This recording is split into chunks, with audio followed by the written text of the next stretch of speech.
Good morning, everybody. So we need to talk a little bit more about the World Health Organization and what's being called the Pandemic Treaty or the Pandemic Preparedness Treaty. So they're meeting this coming weekend, the 22nd to the 28th of May 2022.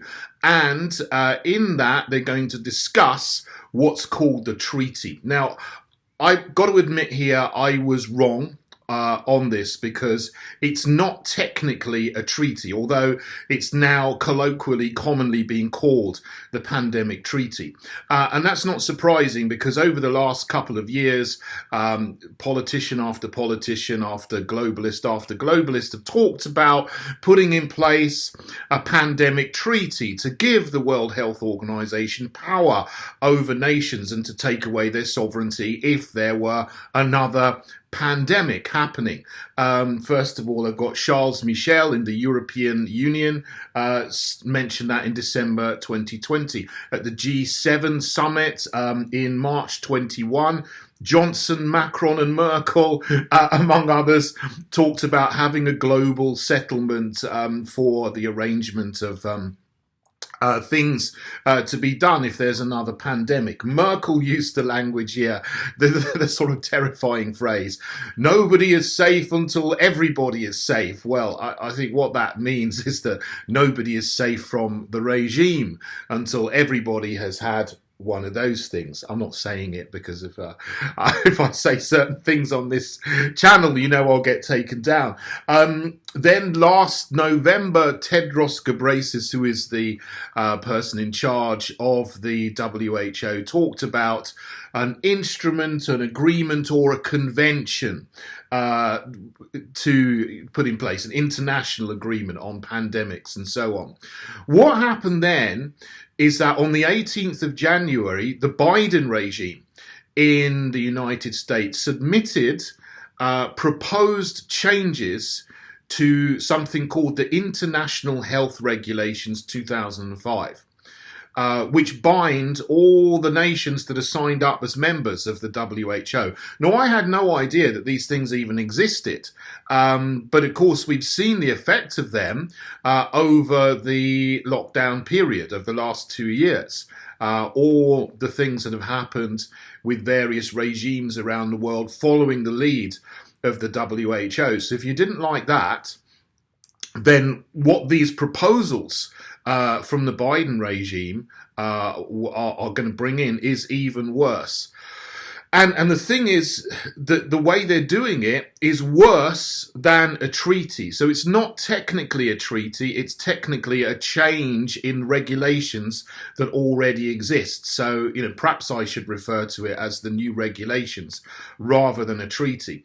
But the difference is here, you see, with a treaty, and why is this worse? With a treaty, you need nations to independently sign up to something.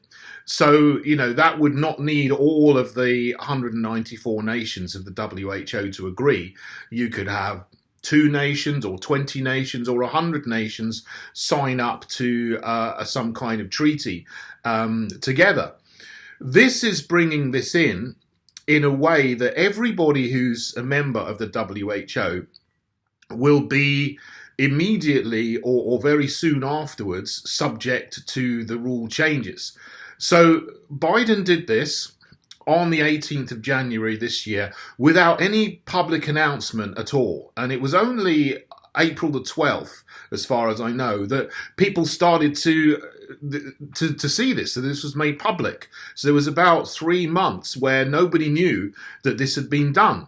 But of course, they had to announce that this was happening because they're meeting at the end of May to discuss this and to vote on the changes to the regulations that Biden has proposed.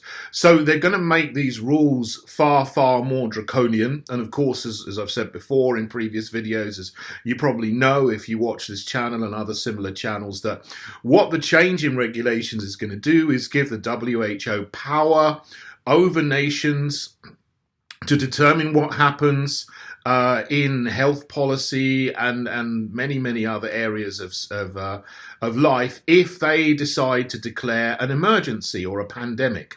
And the criteria for declaring an emergency or a pandemic are not clear.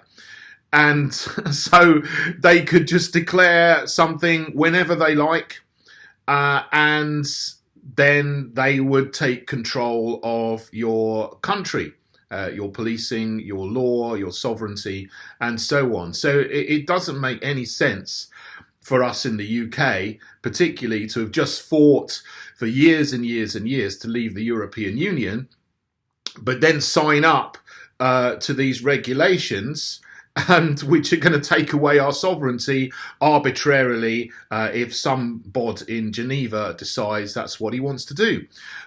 So this is why these things are repugnant to our national sovereignty and very, very dangerous for our citizenship and our human rights and our liberty and our freedom. We don't want the situation of the last 2 years to occur again. Now, so what's happening then is these things are going to be voted on at the Congress, the WHO Congress next week in Geneva. Now, what I still don't know, which some of you watching might actually know the answer to, I'm trying to look and just figure this all out myself, is that they're going to be voted on. If a majority of countries vote for them, then they will come into effect. But there's also talk of a 6-month window where nations or representations can be made to object to the regulations if they do get voted on next week. Now, what I don't know yet, I'm still trying to find out, I'll let you know when I do, is do they come into force immediately, or do they come into force 6 months after they've been voted on, i.e. November 2022? And the normal period for objecting to changes in rules and regulations in the WHO is 18 months, but they've reduced the period for this, specifically as I understand, to 6 months. So they're rushing everything through. And they're pushing this through more quickly than they said they would do. So this allows them to do it with, a treaty would take years. This they can do almost immediately, and then the ratification process is much, much quicker.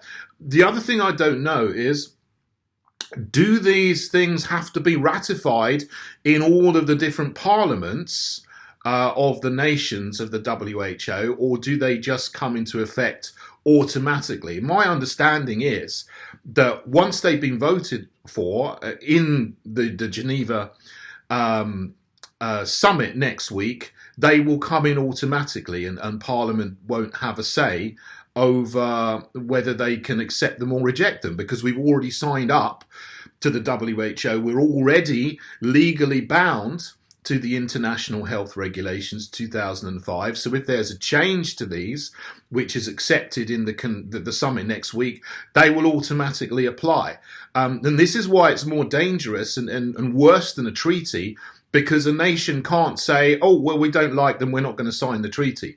A nation can say, well, we don't like them, but there's nothing we can do about them. There's nothing they can do apart from leaving the WHO entirely, which I certainly would recommend, because it's not a body which is good for our national sovereignty anymore.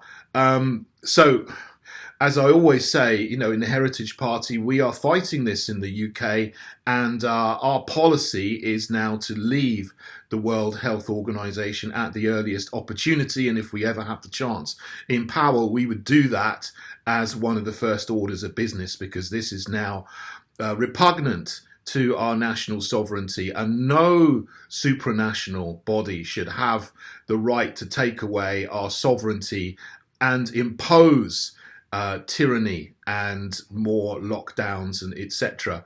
And to force people to get this is absolutely repugnant. So as I always say, please come and join us. Link is down below if you're in the UK and you want to fight politically, offer some political resistance. Please also do subscribe to my channel and give me a thumbs up.